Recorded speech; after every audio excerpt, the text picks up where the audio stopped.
आत्मा के सबसे ज्यादा नजदीक क्या होता है? आत्मा के सबसे ज्यादा नजदीक होता है एकदम आत्मा के।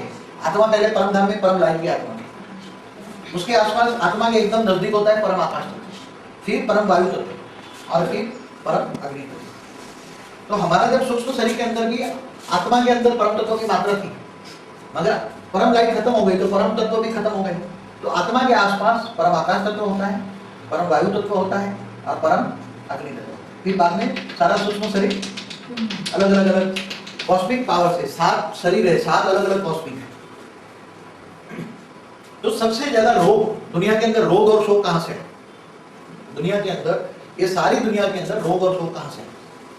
जब आत्माएं इच्छा ज्यादा करने लगी, ज्यादा संकल्प करने लगी, रोने लगी, चिल्लाने लगी, तो आत्मा के अंदर जो परम आकाश तत्व का जो बैलेंस है, परम आकाश तत्व का बैलेंस है। परम आकाश तत्व हमेशा आत्मा को सुख शांति का अनुभव कराता है, परम आकाश तत्व हमेशा। और जब ज्यादा सोचने से, ज्यादा बोलने से, ज्यादा देखने से हमारी एनर्जी वेस्ट हो जाती है। हमारी आत्मा की एनर्जी कैसे वेस्ट होती है?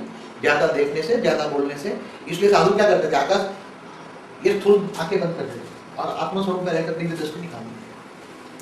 आकाश तत्व, परम आकाश तत्वों में गड़बड़ आने से परम वायु तत्वों में गड़बड़ाई, परम वायु तत्व में गड़बड़ आने से परम अग्नि तत्व में गड़बड़ाई। इसलिए कारण शरीर इसलिए बोला कि संकल्पों के कारण जो शरीर बनता है उसको कारण शरीर बनते हैं। अब कारण का निवारण क्या है?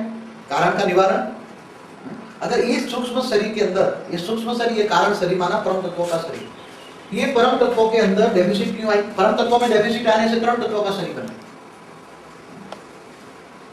परम तत्व की मात्रा, ब्रह्मापुरी में परम तत्व की मात्रा क्या हो गई? 50% कम हो गई। इसकी जगह 50% क्यों कम हुई?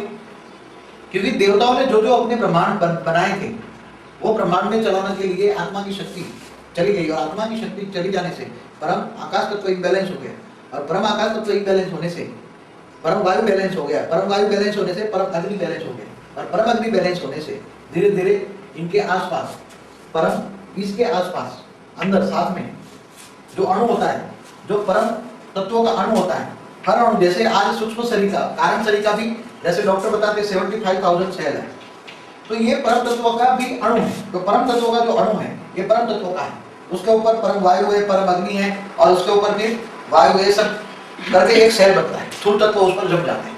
ये स्थूल तत्व है परम तत्वों का कारण। परम तत्वों में कचरा होने से, परम तत्वों में डेफिसिट आने से 3 तत्व, वायु, अग्नि और आकाश, 3 तत्वों वाला शरीर बन गया, और 3 तत्वों में से फिर